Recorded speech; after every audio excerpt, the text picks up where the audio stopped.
First டேர்மோட exam சீக்கிரம் வரப்போகுது. நான் இதை ஒத்துக்கிட்டு தான் ஆகணும். இந்த வருஷத்தோட ஆரம்பத்துல கொஞ்சம் டிப்ரெஸ்டா இருந்தேன். உண்மையை தெரிஞ்சுக்கிட்டதுக்கு அப்புறம் காலம் வேகமா ஓடிடுச்சு. என்னோட அற்புதமான ஃப்ரெண்ட்ஸுக்கு தான் தேங்க்ஸ் சொல்லி ஆகணும். எல்லாரும் சேர்ந்து ஜாலியா இருந்தோம். ஹே மிக்கி, இன்னைக்கு மொட்டை மாடிக்கு போய் லஞ்ச் சாப்பிடலாமா? நல்ல ஐடியா. ஆனா வெயில் பயங்கரமா இருக்குமே. அதுவும் உண்மைதான். ஹே மிடோரி வரா பாரு. கேங்ல எல்லாரும் இங்க இருக்கோம். என்ன மன்னிச்சிருங்க, நான் ஸ்கூல் முடிஞ்சது பார்ட் டைம் ஒர்க் பண்றேன். கம் ஆன் மிடோரி ப்ளீஸ், ஒரு நாளாவது லீவ் எடுக்கலாம்ல. எனக்கு இந்த பொண்ணை பத்தி தெரியும். இவ ஸ்டூடெண்ட் கவுன்சிலோட வைஸ் பிரசிடென்ட். நான் உங்ககிட்ட தாழ்மையா மன்னிப்பு கேட்டுக்கிறேன். வேற எதுவும் இல்லைன்னா இப்ப நான் கிளம்புறேன். எனக்கு வேலை இருக்கு. சரி வா ஆரம்பிக்கலாமா? யா ஓகே, நான் வரேன்.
ஓகே, நம்ம முன்னாடியே டிஸ்கஸ் பண்ண மாதிரி இந்த வருஷம் ஸ்கூலோட ஃபெஸ்டிவலை பிரம்மாண்டமா கொண்டாடணும். அது மெமரபிளா இருக்கணும். அதுக்காக முடிஞ்ச அளவுக்கு உங்க எல்லாரையும் கிரியேட்டிவ் கான்செப்ட்ஸை கொண்டு வர சொன்னேன்ல, கொண்டு வந்திருக்கீங்களா?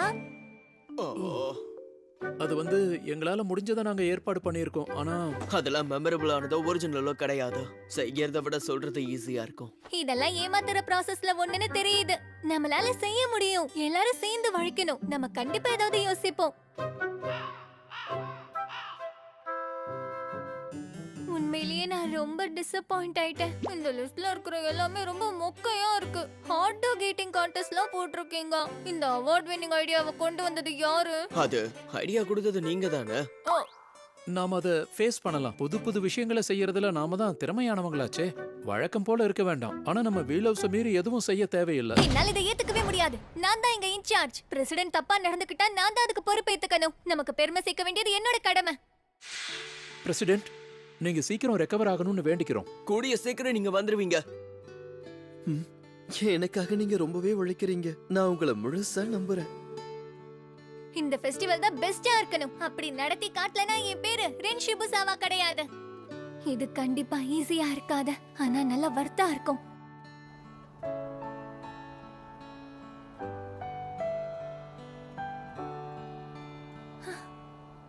நான் உன்னை தூக்க விட மாட்டேன். இது எல்லாமே கவுன்சிலோட வைஸ் பிரசிடென்டா நான் ஆனதுக்கு அப்புறம் தான் நடந்துச்சு. சரி விடுங்க, அடுத்த பிரச்சனையை பார்க்கலாம். அது சரி, உங்களுக்குலாம் மனசாட்சியே இல்லையா? எல்லாரும் ஏமாத்த பாக்குறீங்களா? என்ன இப்படிலாம் பேசுறீங்க?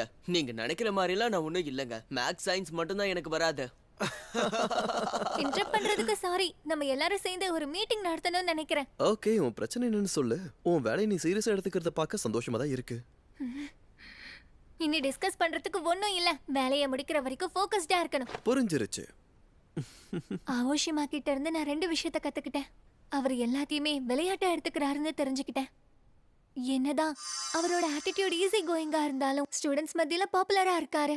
ஆரம்பத்துல நான் அவரை வெறுத்தேன். நான் உன்னை கேட்கலாமா? எதுக்காக ஸ்டூடெண்ட் கவுன்சில் ஆரம்பிக்கணும் நீங்க நினைச்சீங்க? ஏன் இந்த மாதிரி எல்லாம் கேக்குற? கவுன்சில் மெம்பர்ஸ் எல்லாரும் ஸ்டூடெண்ட்ஸுக்கு ஒரு எக்ஸாம்பிளா இருந்து அவங்கள வழி நடத்தணும். அவங்களே ரூல்ஸை மீறி தப்பா நடந்துக்க கூடாது. அவங்க தான் மற்றவங்களுக்கு ரூல்ஸை சொல்லிக் கொடுக்கணும். நீங்க பண்றது ரொம்ப தப்பு. நீங்களே ரூல்ஸை ஃபாலோ பண்ணலன்னா மற்றவங்க எப்படி பண்ணுவாங்க? ஹேய், நான் இந்த மாதிரிலாம் யோசிக்கவே இல்ல. என்ன? அது என்னன்னா, மாரல் ஸ்டூடெண்டா இருக்கிறத பத்தி நான் யோசிக்கவே இல்ல. ரூல் புக்குக்கு ஏத்த மாதிரி வாழ்றதுலாம் என்னோட ஸ்டைலே கிடையாது. இதுன்னு விளையாட்டு இல்ல. ஓட்டு போட்டு இவனை தேர்ந்தெடுத்திருக்காங்க. ஸ்டூடெண்ட்ஸ் மத்தியில பிரபலமா இருக்கிறது தான் அதுக்கு காரணம். இருந்தாலும் இவனால மத்தவங்க கஷ்டப்பட்டுட்டு தான் இருக்காங்க. இன்னொன்னு என்னன்னா, பிரசிடென்ட் ஆகணுன்றதுல என்னோட ஆசையே இல்ல. அது எதேர்ச்சியா நடந்த ஒண்ணுதான். ஆ? It's simple. என்னால முடிஞ்ச அளவுக்கு எல்லாரையும் சந்தோஷமா வச்சுக்கணும்னு நான் ஆசைப்படுறேன். ஸ்டூடெண்ட் கவுன்சில்ல ஒரு பார்ட்டா இருக்கும்போது கண்டிப்பா நம்மளால அதை அச்சீவ் பண்ண முடியும்ல. இந்தா, இது அடுத்த வருஷத்தோட ஓவர்வியூ. நீ கூட கிமரா கிட்ட எழுத சொல்லியிருந்தீங்க. சூப்பர், அதுக்குள்ள முடிச்சிட்டீங்களா? ஆரம்பத்துல இதை நினைச்சு கவலைப்பட்ட, ஆனா நீங்க கலக்கிட்டீங்க. நோ நோ, டனக்கா சதா இது எல்லாத்தையுமே பண்ணுது. ஆ? ரிப்போர்ட்ஸ் எழுதுறதுன்னு வரும்போது டனக்கா உண்மையாவே ரொம்ப டேலண்டடான ஒரு ஆள் தான். அதனால தான் ஸ்போர்ட்ஸ் கிளப் நெகோசியேஷனை ஹேண்டில் பண்ண சொன்ன போது நான் கொஞ்சம் குழம்பி போனேன். கொமரோ ஸ்கில்ஸும் நல்லா தான் இருக்கும். டனக்காக்கும் அவங்களுக்கும் வேலையை பிரிச்சு கொடுத்தா போதும். உன் மனசு சரியா தான் முடிவெடுத்திருக்க. நீயே எல்லாத்தையும் முயற்சி பண்றதை நான் அட்மையர் பண்றேன். அது மட்டும் இல்ல, வெறும் சிங்கிள் ஹேண்டில் நீ எல்லா ப்ராப்ளத்தையும் ரொம்ப நல்லாவே சால்வ் பண்ணிட்டு இருக்க. ஆனா உனக்கும் லிமிட்ஸ் இருக்கு. கொஞ்சம் ரிலாக்ஸ் பண்ணிக்கோ பேபி. உனக்கு அது பிடிக்கும். இவன் மோசமான வேலை எல்லாத்தையுமே புரிஞ்சிட்டு இருக்கான். வெளியில இருந்து பார்க்கும்போது இவனுக்கு எது மேலேயும் அக்கறை இல்லைன்னு தோணும். ஆனா மனசுக்குள்ள எல்லார பத்தியும் கவலைப்படுறான். அன்னையில இருந்து பிரசிடென்ட்டோட அட்வைஸை நான் கேட்க ஆரம்பிச்சேன். இப்பெல்லாம் கஷ்டமா இருக்கும், அப்பெல்லாம் அவங்க கிட்ட நான் கேட்டேன். அப்படிதான் நான் எல்லா விஷயத்தையும் தெரிஞ்சுக்கிட்டேன். இந்த உலகத்துல ஒருத்தரால மட்டும்தான் எனக்கு உதவி பண்ண முடியும். வாவ், மிடில் ஸ்கூல் டேஸ்ல நீ ஸ்கூல் கவுன்சிலோட பிரசிடென்ட்டா இருந்தியா? பிரமாதம், ரொம்ப இன்ட்ரெஸ்டிங்கா இருக்கு. அப்படிலாம் ஒன்றும் இல்லை. ஒரு பழைய கிளாஸ்மேட் தான் என்னை இதுக்குள்ளே இழுத்து விட்டுட்டான். உள்ளே வந்து மாட்டிக்கிட்டான், அதோட அவ்வளோதான். ஹைஸ்கூல் ஸ்டூடெண்ட்ஸ் கவுன்சிலை நீ நடத்தலாம்னு நினைக்கிறியா? அப்படிலாம் இல்லை, எனக்கு வேற கோல்ஸும் இருக்கு. எந்த கோல்ஸை பத்தி நீ சொல்லிட்டு இருக்க? வைஸ் பிரசிடென்ட், நான் இங்கே இருப்பேன்னு உங்களுக்கு எப்படி தெரியும்? ஸ்டூடெண்ட்ஸ் வேலை செய்யற எல்லா இடத்த பத்தியும் கவுன்சிலுக்கு நல்லா தெரியும். முன்னாடியே சொல்லிருக்கேன்ல, ஸ்கூல் ஃபெஸ்டிவலுக்கு ப்ரிப்பேர் பண்றதுக்கு உதவி எனக்கு வேணும். உன்ன மாதிரி அறிவாளி எங்களுக்கு தேவை. உங்களுக்கே தெரியும்ல, உங்ககிட்ட ஒன்னு கேட்கலாம்னு நினைச்சேன். நீங்க ரெண்டு பேரும் எப்படி அறிமுகமானீங்க?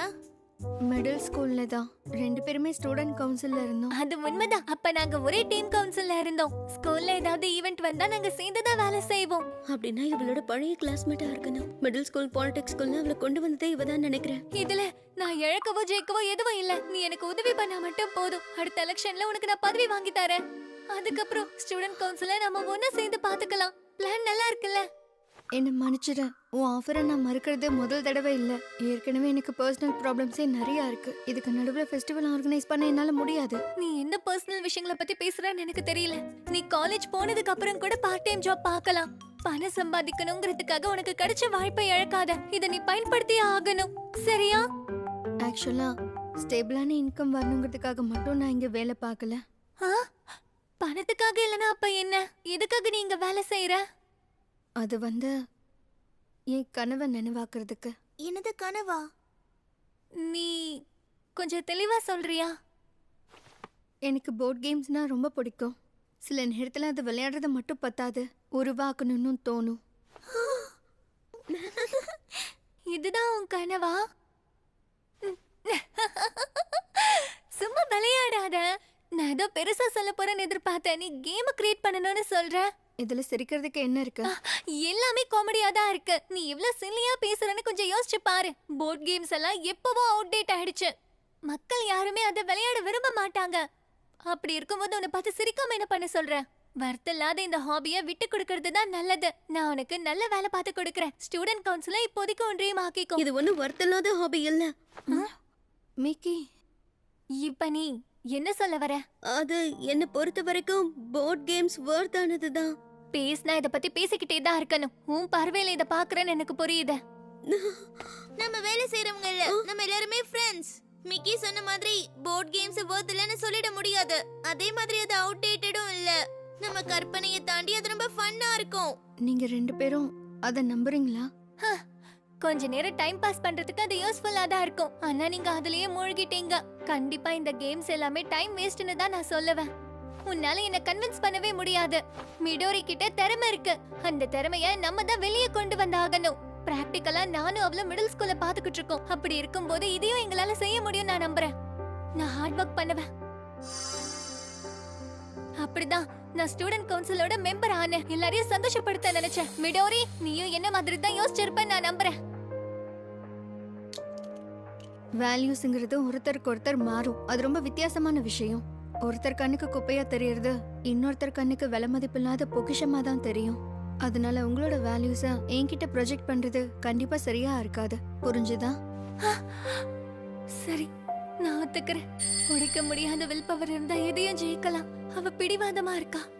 வின்டர் பிரீஸ் மாதிரி ரொம்ப உறுதியா இருக்கா. எதை நினைச்சு பயப்பட மாட்டேங்கிறா. எனக்கு புரிஞ்சிடுச்சு. இவதான் எனக்கு அப்புறம் பதவிக்கு வருவா. நான் உங்க ஆன்சரை ஏத்துக்க மாட்டேன். உங்களுக்கே தெரியும்ல, நான் சொல்றதை நீங்க ஒத்துக்கிற வரைக்கும் நான் போக மாட்டேன். இதனால பிரச்சனை வரலாம். கஸ்டமர்ஸ் நிறைய வந்தாங்கன்னா கதை முடிஞ்சுது. வேணும்னா ஒரு கேம் விளையாட முடிவு பண்ணலாமா? உனக்கு ஓகேவா? நீ என்ன சொல்ற? ஒரு பழைய முறை பேட்டில் ஆரம்பிக்கலாம். நீ என்ன தோக்கடிச்சிட்டனா நான் உன் கூட டீமா சேர்ந்து நீ சொல்றதெல்லாம் செய்யறேன். ஆனா நீ தோத்துட்டா ஸ்டூடெண்ட் கவுன்சிலுக்கு நீ ஆள் எடுக்கிறத நிறுத்திக்கணும். நீ இவ்வளவு பிடிவாதமா இருக்கும்போது நான் அதை ஏத்துக்கிறேன். அப்படின்னா உன் மைண்ட்ல நீ இப்ப என்ன கேம் வச்சிருக்க? இதுதான் நம்ம விதியை நிர்ணயிக்க போறது. இதுதான் ஆரம்பிக்கலாமா?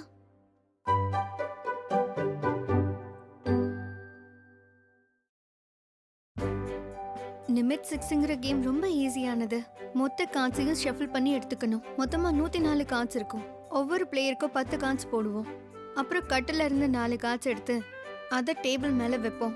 எல்லாருக்கும் தெரியற மாதிரி தான் முதல்ல வைக்கணும். அது எல்லாருக்கும் ஒரு திருப்தியை கொடுக்கும். கேம் ரூல்ஸை பொறுத்த வரைக்கும் ஒவ்வொருத்தரும் அவங்க கையில இருக்க ஒரு கார்டு சூஸ் பண்ணி கீழே திருப்பி வைக்கணும். எல்லாரும் ரெடியானதும் ஒன்னா சேர்ந்து கார்ட்ஸை ரிவீல் பண்ணணும்.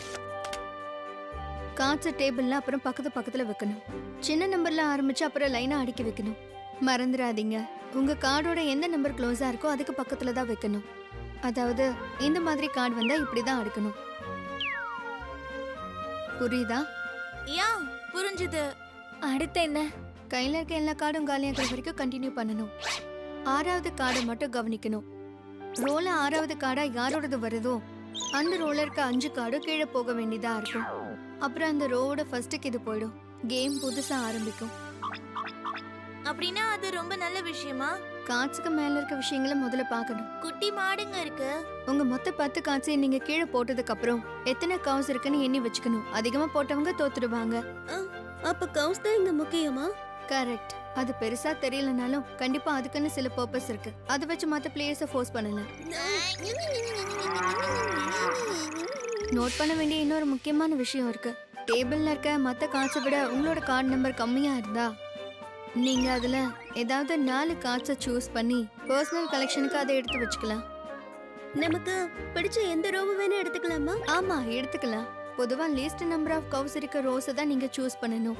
அப்படின்னா அதுதான் இதோட ரூல்ஸா? கரெக்ட், அதுதான் ஃபாலோ பண்ணணும். கொஞ்சம் இருங்க, இது விதிக்கான கேம்னு நினைச்சிட்டு இருந்தேன். ரூல்ஸ் எல்லாம் ஃபாலோ பண்ணாதான் இதுல ஜெயிக்க முடியும் போல இருக்கே. உண்மைதான், ஆனா நான் வாக்கு கொடுக்கறேன். பர்ஃபெக்ட். நம்ம கேம் ஆரம்பிக்கலாம். ஆமா, கண்டிப்பா விளையாடலாம். எல்லாரும் கவனிங்க. ஒரு கார்டு சூஸ் பண்ணி அதை திருப்பி வைங்க. இப்ப எல்லாரும் ஒன்னா சேர்ந்து கார்டை இப்போ ரிவீல் பண்ணுங்க. அப்புறம் அதை 4 ரோஸோட ஆர்டர்ல அரேஞ்ச் பண்ணலாம். இது ரொம்ப அன்பேலன்ஸ்டா தெரியுதே. அன்பேலன்ஸ்டு பிகினிங் தான் இப்போ நல்லா இருக்கும். செகண்ட் ரவுண்டுக்கும் அதான் பெட்டரா இருக்கும். எல்லாரும் உங்க கார்டை வைங்க. சீக்கிரம் திருப்புங்க. அடடா, செகண்ட் ரோல ஒரே ஒரு கார்டு தான் பாக்கி இருக்கு. இது ரொம்ப மோசம். இது ரொம்ப ஈஸியா இருக்கு. டேபிள்ல இப்ப மொத்தம் 48 இருக்கு. இந்த கார்டை போட்டா சேஃப் பெட்டா இருக்கும். எல்லாரும் பைப் ட்ரீம் பத்தி சொல்லும்போது என் எக்ஸ்பெக்டேஷன்ஸ் அதிகமாயிட்டு இருக்கு. ஆனா இந்த கேம்ல அவ்வளவு ஃபன் இருக்கிற மாதிரி எனக்கு தோணல. மிடோரி, நீ எதுக்கும் கவலைப்படாத. உன்னை தோக்கடிச்சு என் திறமைய காட்டுவேன். டைம் வந்துருச்சு. ஃபிளிப் பண்ணலாமா? All right. 49 இப்போ 48 பக்கத்துல இருக்கு. அப்படின்னா நான் ஜெயிச்சிட்டேன்ல. ஒரு நிமிஷம் இரு. நான் போட்ட கார்டு 7. இந்த டேபிள்லயே இதுதான் லோவஸ்ட் நம்பர். சோ மொத்த கார்டும் எனக்கு தான் வரணும். என்ன? அப்படின்னா 48 இப்ப எனக்கு தான் சொந்தமாகணும். அப்படின்னா இப்போ என்னோட 49 கார்டோட நிலைமை என்ன? அடடா, உன்னோட கார்டு இப்ப 6 தான் வந்துருச்சே. உன்னால மத்த 5 கார்ட்ஸையும் இப்ப எடுத்துக்க முடியுமா? நிஜமா தான் சொல்றியா? நீ சேஃபான கார்டு தான் எதிர்பார்த்தன்னு உன் ரியாக்ஷன்லயே தெரியுது. 6 மினிட்டோட நேச்சரே அதுதான். கடைசி நிமிஷம் வரைக்கும் இதுல புதுசா வரும். மிடோரி கொஞ்சம் கூட பாவம் பார்க்க மாட்டேங்கிறா. என்ன தோக்கடிச்சிட்டா. நான் சேஃப்னு நினைச்சத அவ மொத்தமா அழிச்சிட்டா. எவ்வளவு தைரியம் இருந்திருந்தா என்ன அவ இப்படி ட்ரிக் பண்ணிருப்பான். சரி, அடுத்த கார்டு போட வேண்டிய நேரம் வந்துருச்சு. நான் ஒரு கார்டு எடுக்கிறேன். ஆனா எதுவுமே எனக்கு இப்ப சேஃபா இருக்கிற மாதிரி ஃபீல் ஆகல. இந்த கேமே பயங்கரமா இருக்கு. கம் ஆன், டைம் ஆகுது. கார்ட்ஸ் எல்லாம் எடு. பயமா இருந்தாலும் ஃபன்னா இருக்கும் நம்புறேன். 4th ரோல வெறும் 4 கார்ட்ஸ் தான் இருக்கு. பிரமாதம். இந்த வாட்டி என்ன ஏமாத்த முடியாது. கொஞ்சம் இரு, அது 73-ஆ? ஆமா, அதேதான். உன்கிட்ட 74 இருக்கு. இந்த ரோல 6 கார்ட்ஸ் இப்போ செட் ஆயிடுச்சு. நான் இப்படி பண்ணணும்னு நினைக்கல. நானும் இதை எதிர்பார்க்கல. ஆனா கேமை இப்படிதான் விளையாடணும். மறுபடியுமா? ரெடி, கோ. இல்ல, இது ரொம்ப மோசமா இருக்கு. ஃபிளிப் பண்ணலாம். நான் இதுலயே ஃபெயில் ஆயிட்டேன். இப்போ என்கிட்ட 2 அழகான கவுஸ் இருக்கு. எனக்கு மொத்தம் 7 கிடைச்சிருக்கு. ஆமா, உனக்கு எப்படி? Not bad. 4 தான் கிடைச்சிருக்கு. சோ, உன்னோட ஃபைனல் ஸ்கோர் என்ன? அத பத்தி எனக்கு கவலை இல்ல. என்னவா இருந்தாலும் சரி, நான் தோத்து போயிட்டேன். அத ஒத்துக்கிறதுல எனக்கு எந்த விதமான தயக்கமுமே இல்ல. இந்த கேமும் ஃபன்னா இருந்துச்சுன்னு நான் ஒத்துக்கிறேன். யோசிச்சு பார்த்தா ஒத்துக்கவும் கூடாது. மோசமான விஷயங்களை செய்யறவங்க கிட்ட நான் எதுக்கு ஒத்துக்கணும்? ஏன் ஒத்துக்க கூடாது? என்ன பொறுத்த வரைக்கும் கேம்ஸ்னா என்னன்னு தெரியுமா? மனுஷங்களை அன்பா கனெக்ட் பண்ற ஒரு பிரிட்ஜ் தான். பல ஜெனரேஷன்ஸ்க்கு இந்த உறவு தொடரணும். 6 நிமிட்டையும் அந்த மாதிரி ஒரு கேமா தான் நான் பார்க்குறேன். இந்த கேமுக்குன்னு ஒரு பெரிய ஹிஸ்ட்ரியே இருக்கு. புக்ஸோட ரைவல்ஸா அது வந்திருக்கு. எல்லாரையும் ஒத்துமையாவும் சந்தோஷமாவும் இருக்க வைக்க இது உதவி இருக்கு. அந்த காலத்துல இருந்தே எல்லாருக்கும் சந்தோஷத்தை கொடுத்துருக்கு. இதுல இருக்க வேல்யூவா கண்டிப்பா நீ உணர்ந்துதான் ஆகணும். எனக்கு புரியுது. எல்லாரையும் சந்தோஷப்படுத்துறதுக்காக தான் நான் ஸ்டூடெண்ட் கவுன்சில்ல சேர்ந்தேன். மிடோரி, நீயும் அப்படிதான் யோசிப்பேன்னு எனக்கு தெரியும். அது உண்மைதான். எல்லாரையும் சந்தோஷப்படுத்துற மாதிரி ஒரு கேம் உருவாக்க ஆசைப்படுறேன். அது ஒரு நல்ல ஆசை. முன்ன கொஞ்சம் வெயிட் பண்ணுங்க. இன்னைக்கு நான் இந்த இடத்துல தோத்து போயிருக்கலாம். ஆனா நான் என் தோல்வியை ஒத்துக்க மாட்டேன். கண்டிப்பா நான் ஜெயிப்பேன். மோசமான எக்ஸிட். நம்ம அவளை ரொம்ப கஷ்டப்படுத்திட்டோம்னு நினைக்கிறேன். அப்படியா இருக்கலாம். அதெல்லாம் ஒன்றும் இல்லை. அவ ஸ்ட்ராங்கானவ. அவளுக்குலாம் இது பத்தாது. கண்டிப்பா பழி வாங்கணும்னு ஏதாவது பண்ணுவா. அவ ஃபெஸ்டிவல் பார்க்க கொண்டு வரணும். நம்ம ட்ரை பண்ணுவோம். கவலைப்படாதீங்க. அவ இப்ப திரும்பி வந்துட்டான்னு நினைக்கிறேன். நீங்க தானா? எங்களை பயமுறுத்துறதே வேலையை வச்சுட்டீங்களா? என்னோட கடைக்குள்ள நான் வந்தேன். இதுல என்ன தப்பு இருக்கு? எல்லாமே இந்த மாதிரி தான் இருக்கும்னா நான் ஏதாவது யோசிக்கணும். நீ இல்லாம என்ன பண்ணணும்னு யோசிக்கணும். இந்த ஃபெஸ்டிவலை நான் தனியா இருந்தே எப்படியாவது சக்சஸ்ஃபுல்லா நடத்தி காட்டுவேன். இங்க இருக்கிற பாத்ரூமுக்கு லைட்ஸ் பல்ப போட நான் மறந்துட்டேன். நான் இப்ப யாரையாவது காப்பாத்தணுமா? செஞ்சா நல்லா இருக்கும். நாம முதல்ல இங்க இருந்து வெளியே போயிடலாம். யா, நம்ம வீட்டுக்கு போலாம். நான் கேமிங் சாஃப்ட்வேரை ரெடி பண்ணி வச்சிருக்கேன். அவ ரொம்ப தன்மையா நம்மள கேம்க்கு இன்வைட் பண்ணிருக்கா. எனக்கு நம்பிக்கை இருக்கும் போது தான் நான் இதெல்லாம் செய்வேன். சரி, இது உனக்கு எத்தனை நாள் கனவு?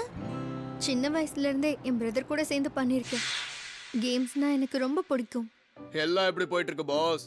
ஓ, பிரமாதமா போயிட்டு இருக்கு. யார் அந்த ரக்ராட்? என்னோட தங்கச்சி தான். கேட்டன் விளையாட சொல்லி கொடுத்துருக்க. அவளுக்கு அது பிடிச்சிருக்கா. இந்த இடத்துக்கு கொண்டு வரணும்னு என்கிட்ட கெஞ்சி கேட்டுக்கிட்டா. அதான் கூட்டிட்டு வந்தேன். ஓ, இந்த வயசுல கேட்டன் விளையாடுறதெல்லாம் அவ்வளவு சுலபமான விஷயம் கிடையாது. உன் ஃபேமிலிக்கே கேமிங் ஜீன் இருக்குன்னு நினைக்கிறேன். இங்க என்ன பிடிச்சிருக்குன்னு பாரு செல்லம். ஹேய், ஒழுங்கா நடந்துக்கணும். என் முட்டாளன கவனிச்சுக்கிட்டதுக்கு ரொம்ப தேங்க்ஸ். நான் ஊனோ மிடோரி. உங்க கடை ரொம்ப நல்லா இருக்கு. கொஞ்சம் இரு. கேம் ஷாப்ல இருக்கிறவரை நீ அப்படிதான் மீட் பண்ணியா? ஆமா. அப்படின்னா ரொம்ப வருஷமா உன்ன அவருக்கு தெரியுமா? அடிக்கடி என் அண்ணன் கூட நான் அந்த கடைக்கு போவேன். 3 பேரும் நிறைய கேம்ஸ் விளையாடுவோம். அப்புறம் தான் ஒரு நாள் பிரமாதம். நான் இது வரைக்கும் இப்படி ஜெயிச்சதே இல்ல. யா நீ ரொம்ப ஃபோக்கஸ்டா இருக்க. இந்த போர்ட் கேம் விளையாடுறது உனக்கு போர் அடிக்குதா என்ன? எனக்கு போர் அடிக்கல. இதுல ரூல்ஸ் எல்லாம் ரொம்பவே ஸ்ட்ரைட் ஃபார்வர்டா இருக்கு. அத பத்தி நான் யோசிச்சுட்டு இருக்கேன், அவ்வளவுதான். வேற ஒன்றும் இல்ல. எப்படி இந்த கேமை இப்படி யோசிச்சு பண்ணிருப்பாங்க? இந்த கேமை உருவாக்குனவரு கண்டிப்பா ஜீனியஸா இருக்கணும். ஜெர்மனில கேமை டிசைன் பண்றவங்கள ஆத்தர்ஸ்னு சொல்லுவாங்க. கொஞ்சம் கவனமா பாரு. எல்லா பாக்ஸ்லயும் கிரியேட்டரோட பேரை போட்டிருப்பாங்க. கடின உழைப்பை அங்கீகரிக்கிற விதமா அது இருக்கும். ஆர்டிகல்ஸ்ல வர மாதிரியே இதுலயும் பேர் போட்டிருப்பாங்க. கேம் ஆத்தர்ஸா? ஆனா இந்த மாதிரி ஒரு பாரம்பரியம் எதுவுமே கிடையாது. முன்னாடியெல்லாம் கேமை ப்ரொடியூஸ் பண்ணா கம்பெனியோட பேர் மட்டும்தான் தெரியும். அதை உருவாக்குனவங்களோட பேர் எல்லாம் தெரியாது. பீட் த பஸர்ங்கிற கேமை முதல்ல உருவாக்கின ஒரு ஆள் தான் ஆத்தர் ரெகக்னைஷனை பத்தி இப்படி ஒரு புரட்சியை ஏற்படுத்தினாரு. அதுக்கப்புறம் தான் எல்லாமே மாறுச்சு. அதுக்கப்புறம் பாக்ஸ்ல பேரை போடுறது ஒரு ஃபேன்சியான விஷயமா மாறிடுச்சு. ஆனா அதுல ஒரு ஆழமான அர்த்தம் இருக்குங்கிறது தான் உண்மை. இது சாதாரணமா மேனுஃபேக்சர் பண்ற ஒரு ப்ராடக்ட் கிடையாது. இத ஒரு கிரியேஷன்னு எல்லாரும் அங்கீகரிச்சாங்க. இது ஒரு அற்புதமான ஆர்ட் ஒர்க்கா மாறுச்சு. கேமை ஆர்ட்டா மாத்தினது ஒரு நல்ல விஷயம் தானே? நான் அப்பதான் சரியா எல்லாத்தையும் புரிஞ்சுக்கிட்டேன். ரொம்ப இன்ட்ரெஸ்டிங்கா இருந்தது. அப்பதான் என் மைண்டுக்குள்ள முதல்ல இந்த கனவு வந்துச்சு. கண்டிப்பா ஒரு நாள் ஒரு கேம் ஆத்தர் ஆகணும்னு ஆசைப்பட்டேன். அந்த ஆசை எனக்குள்ள ஒரு கனவா மாறிடுச்சு. சத்தமா சொல்லும்போது வேடிக்கையா இருக்குல்ல? ஆஹா, அப்படிலாம் ஒண்ணும் இல்ல. எனக்கு எந்த சந்தேகமும் இல்ல. நீ உருவாக்குற கேம் நல்லா இருக்கும். ரொம்ப தேங்க்ஸ். யோசிச்சு பாருங்க, ஹைஸ்கூல் ஆரம்பிச்சப்பதான் என் கனவை நோக்கி முதல் அடி எடுத்து வச்ச மாதிரி எனக்கு தோண ஆரம்பிச்சது. கேம் ஆத்தர் ஆக போறியா?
சம்மர் வீக்ல கனாசாவுக்கு வெக்கேஷன் போறது ஒரு நல்ல ஆஃபர் தான்.